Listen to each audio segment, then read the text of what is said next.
Hi everybody, big warm welcome back to Tea at the Ritz. Well, we've not quite got to the Ritz yet. We're back in my beauty salon. I want to do a lips masterclass today and I've got company. I'm going to introduce you to the person who's here with me in a moment or two. Before that, I just want to say about how brilliant it's been, the makeup makeover competition we've been running on Super Troopers. It's been absolutely brilliant. We've had about 200 plus entries for it, so goodness knows how the judge Julia Biddlecombe is going to choose, but choose she must. It actually ends later today, so if you want to enter, don't forget 3 of your favourite Look Fabulous Forever products and post your before, without makeup and after photograph on Super Troopers. Now, one of the things that's being said on there, and I agree wholeheartedly, is the power and impact of lipstick to really lift a face.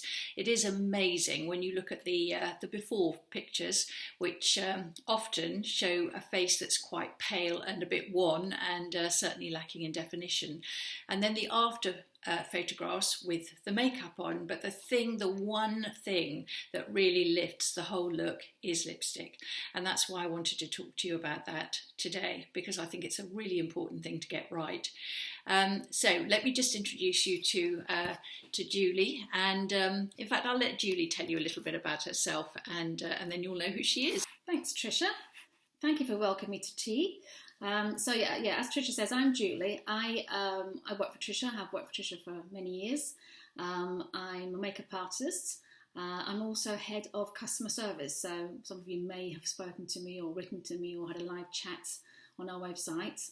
So yes, I'm here with Tricia, and we're going to be talking about lipsticks.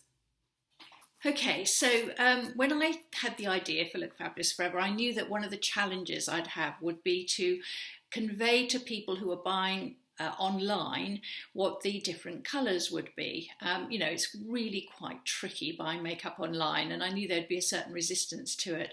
And one of the ways that I decided to get round that was to have the whole concept of warm or cool tones when it comes to colour. Now, I've talked about this to you at some length in another video, but I just want to reiterate what I mean by that, and I'm going to do that with Julie's help. The thing about warm and cool toned is that if you get the wrong toned lipstick, that actually matters quite a lot to your makeup, because the colour is very obvious on your face when it is next to the tone of your skin, the surrounding area of your face. And if it contrasts with that badly, i.e. you've got a blue undertone lipstick like the one I'm wearing, but you happen to have a yellow undertone skin, then the lipstick's going to look wrong. Now, I don't know about you, but for years I bought lipsticks just on a trial and error basis in shops. I'd put a little stripe on the back of my hand.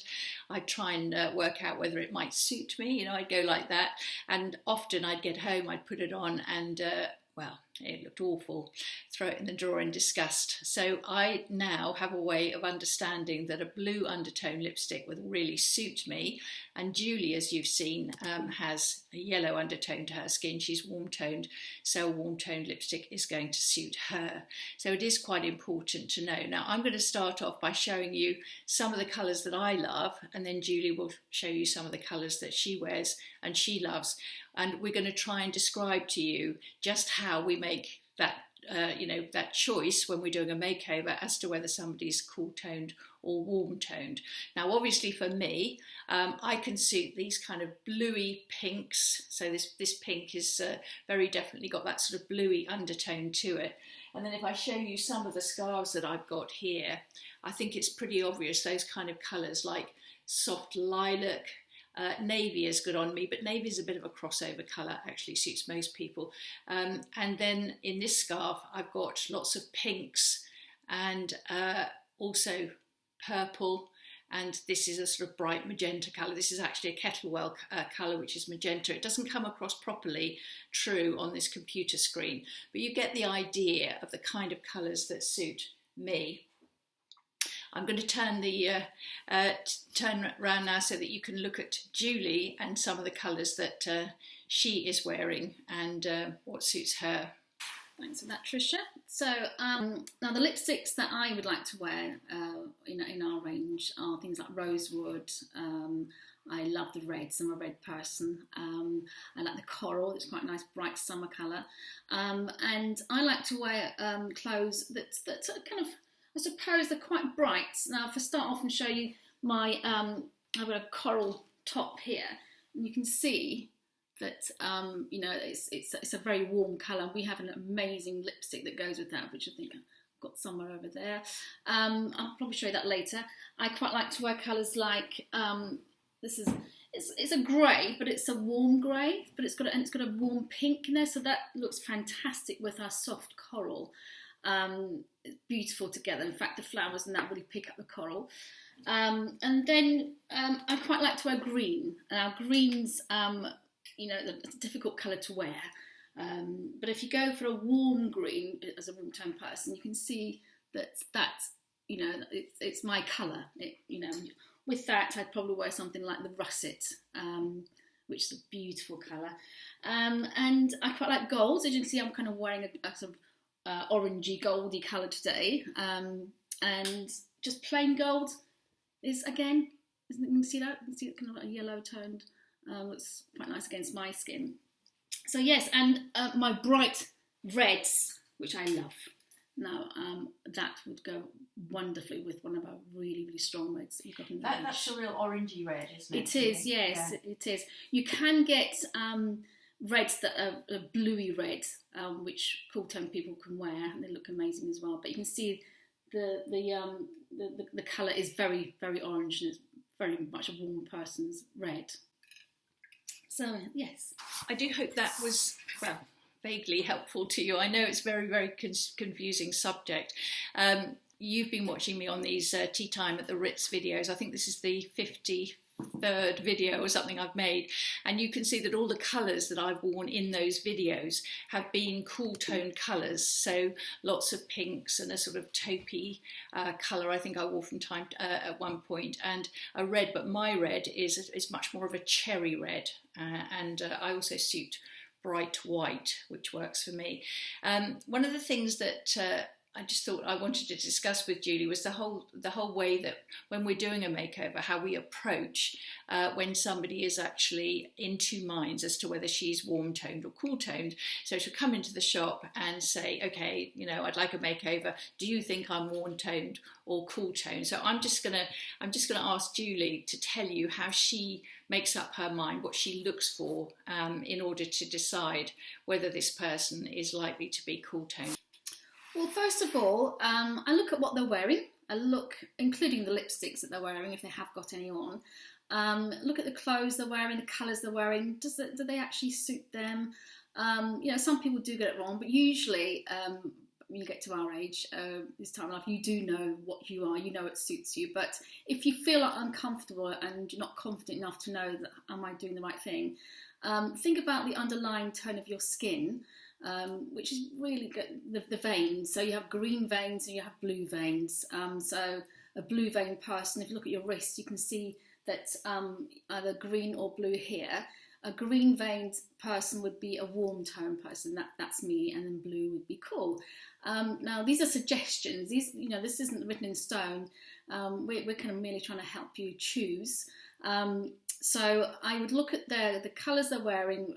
If you've got browns and golds and greens, usually that's a very warm tone person. And if they've got purples and the pinks and the colours like Tricia likes to wear, then that's definitely the cool tones.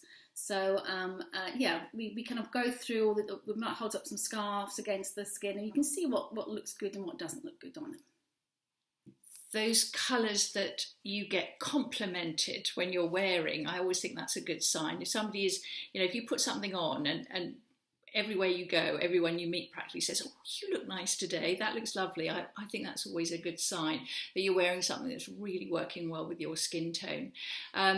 If you're still in two minds, then it's really hard to know what to say to you other than there is help out there. You could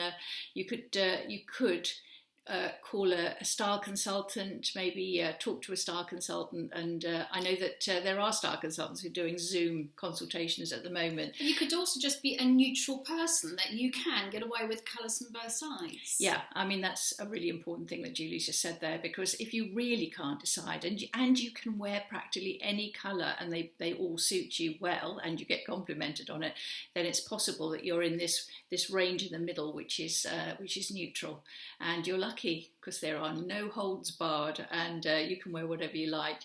Now, we've got 2 new lipsticks, and that's what one of the things that I wanted to show you today.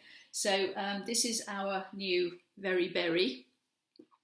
I've got it on, and Julie, if you just give me yours for a second, I'll hold it up here so you can see the difference, you know, how much this is a bluey pink, and this is definitely a sort of a yellow undertone lipstick. It's a warm toned lipstick. Julie's actually wearing this lipstick, so again, let me give that back to her and turn this around, and you can see it on her. I'll get a bit closer for you. Yeah. It's lovely, nice and subtle. Yeah, stick, and I think they're both pretty. In fact, this one I literally haven't worn any other colour for some time, because I really do love it. I think it's absolutely beautiful. Which brings me on to the subject of vibrancy. Now, some women, for sure, and we spend, I think Julie will concur with this, we spend quite a lot of our lives trying to persuade the women that come into to us for makeovers to be a bit more daring when it comes to lip colour, so not to always go for the pale colours, which is their tendency, and to try something a bit more vibrant. I blame the less is more brigade. You know, you're told when you're older that you look like a terrible old slapper if you put any red lipstick on, and it really annoys me, because I think red lipstick can look stunning on an older face, especially you know, with a great haircut and you know, somebody with great style. A really bright lipstick, my goodness me, it finishes the look perfectly. So in terms of the Look Fabulous Forever range, we've got, basically, we have a grouping that you could call quite soft, quite subtle. So in the cool tone range, we'd be talking about something like Pink Pop. That's a very pretty colour. Sweet Pea, I know some of you absolutely love Sweet Pea. And then when you come to the mid-tone range, that's where I think our new Very Berry sits. This is just, you know, dialed up a bit from Soft Plum. But those mid-tone ranges that we've got, Tulip Pink is another one which I really love. And then the darker one, on this screen, this looks actually quite orangey, and it really isn't. It's called Cherry Red, and it's much more of a cherry colour. And we've got a Monroe Red as well, which really packs a punch. But you're looking for whether you want to go really soft and subtle, and maybe some days you do, or you prefer something that has got more vibrancy in it, like our new one, Very Berry, or actually you've got an evening event, or you actually like wearing a really bright lip even during the day because you think it lights your whole face up. And I'm going to turn again to Julie for her to show you those similar vibrancy, levels of vibrancy within the warm tone range that we've got. Right, so as you can see, I have changed from the new amber to one of our reds, Poppy, and you can see it's quite an orangey red, quite a bright one of my favourites. So if I just show you the range here, so you have the amber, the Poppy that I'm wearing, and then we have the Hollywood reds. These are lovely colours, my favourites. But it's quite vibrant. You can see that's probably the more vibrant out of all of them. But yeah, love them. I think you will realise when you look at those before and after photographs that actually those vibrant lip colours are often the ones that you go wow when you look at them. So it is a brilliant way to really lift the way that an older face looks, I think, and I would just urge you to be a bit more brave and just try them out. Remember, we have a no quibbles return policy, which you don't get in shops when it comes to lipstick. So you can have a go at trying a different colour, and if you don't like it, you can always send it back for an alternative, or perhaps you want to get your money back. So, but don't forget, the vibrancy is all to do with how daring you feel when you're choosing a lip colour. And that brings me to the size of your lips. Now, there's not an awful lot you can do about the size of your lips unless you decide to have them injected with lots of filler, and you go for that,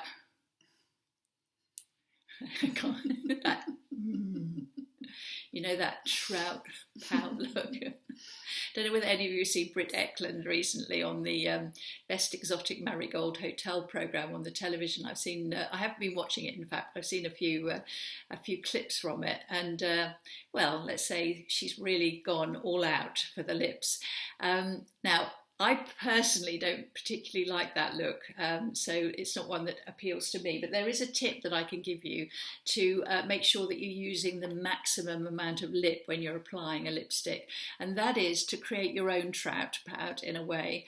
So you've got your lips, and you just press with your finger down like that on the top of your lips, so that you get the maximum amount of lip to apply your lipstick to. So this is where you use a lip brush. Our little number 5 brush is perfect for that, and you load it with the lipstick, and you create your line, your outer line, by pushing down on the outer edge, and then just making sure that you've got the maximum amount of lip that you're putting the lipstick onto. So if your lips are just, like resting, you won't get the same amount of lip showing, and you can do the same on the bottom. So you're just pushing it up and getting, as I said, the optimum coverage onto your lips by creating your own slight trout pout. I wouldn't recommend that you put your lipstick over the edge of your lips. I really do think that looks slightly tragic. That might be slightly a bit unkind, but I don't think it's the solution to thinner lips. I do think that actually thinner lips can look fine with lipstick on, but you do need to follow the line of your lip, the natural line of your lips, to get the best possible effect. The other thing also just with thin lips. With thin lips, I have so many customers that come to the shop and say, I should be wearing lipstick because my lips are so thin. Well, no, you should. You should always wear lipstick. If your lips are thin, they will just disappear. A little bit of colour or a little bit of shine makes such a difference. So please do put some lipstick on, put some colour on. And also, and Tricia was talking about the trout pout look, this little piece of skin here, if you can just lighten that very, very slightly, after you put on your lip prime and whatnot, you can actually use one of our highlighter pens or a bit of concealer, a little bit lighter, so just literally lighten that up and you get the injection effect. That's actually a really, really good tip. Do you remember how I showed you the highlighter pen and I said you could put it onto your brow bones, on top of your cheekbones, and a little line down your nose? Well, you can definitely create this lightness around your lips with that, and it's actually quite easy to do because it's got the integrated brush. There's something called a milk line around the lips. I think that's what it's called, a milk line, which is where naturally some people have this lighter area, and it's supposed to be extremely attractive. So you can create your own little milk line using a highlighter. The other thing that I just want to talk to you about briefly is lip condition. Lipstick is a great way for you to protect your lips from the sun or from the wind during the winter. So always wearing lipstick when you go out is actually a really good way to condition your lips. And we're all going to be wearing masks in the future, of course. That's going to be a bit more challenging, but the mask will at least protect your lips in terms of condition. Obviously, a little bit of very gentle exfoliation if your lips are a bit cracked. Just to lift that, the dead skin cells away, and using a lip balm or something like that at night can help. A really deep moisturising lotion onto your lips, like a good lip balm, can really help. The other thing is that I always suggest taking off any residue of your foundation or anything like that. If you're making your face up and your lipstick's the last thing that you're going to put on, just wipe away any layer of foundation that might be on there, so that your lips are clean and dry when you apply the lipstick. That's really, really important. And the very last thing I want to talk to you about, and I'm going to get Julie to talk to you about, and that's lip gloss, because she's quite keen on lip gloss under certain circumstances, and I just want her to share with you her tips about that. So with lip gloss, we have a clear lip gloss, which you would just dab on top of your lipstick, your favourite coloured lipstick. We also have a coloured lip gloss, as you can see here. We have a kind of a neutral, we have a warm, and we have a cool. So there's two things you can do with this. So when you've got your lipstick on, with the lip gloss, just put a little bit of a dab here, right in the pout. In fact, you can get away with just putting on either the bottom lip or the top lip, and eventually that'll touch, and you'll have this piece of gloss just there in the middle of your lips. And the reason for that is if you're going somewhere special, going to you're arriving at a party or a wedding and you're having some photos taken, put that dab there for the photos. It looks fantastic. You can take it off afterwards and just put lipstick on top, but a little bit in the pout makes such a difference. And if you like to have a shine and a colour, then these are fantastic. Absolutely, I love them. You're on holiday, you want some moisture on your lips during the day, just cover the lips completely with any one of those is fantastic. Thanks for that, Julie. I think that was really helpful, and a bit of glamour, just a touch of gloss on top, and your lips immediately just look all kissable. Maybe that's what we all want, just really kissable lips. If only Aidan Turner was just walking by, I know, up on his horse. I can dream. So I hope you enjoyed that and found it useful. I haven't mentioned our lip primer, but you all know about that. Stops the feathering and bleeding into the lines around your mouth, and it was one of the things that I was most frustrated about when I started Look Fabulous Forever, that I couldn't wear red lipstick anymore because I would get that terrible fuzziness at the edge, and my lip primer has taken that away. So there you go. I do hope you enjoyed that. I hope you have a wonderful weekend. We're at the end of the week again. And I really do hope you'll join me on Tuesday for our first live Zoom experience, when I'm interviewing Mags of Tulali, and we're going to be talking about earrings from every perspective, from colour, shape, size, and she's a real expert on how to wear earrings successfully. So I think that's going to be a real treat, and it's going to be live, so you can ask questions, and we're hoping to be able to put you into smaller groups so you can have a chat with each other. So it's an opportunity to meet some real people, albeit virtually. So I do hope you'll join us for that, and we'll look in your emails for how to go about joining us for next Tuesdays, when it's a first for me, and I'm really looking forward to it. So thank you very much for watching, and goodbye. See you on Tuesday, I hope. Bye bye.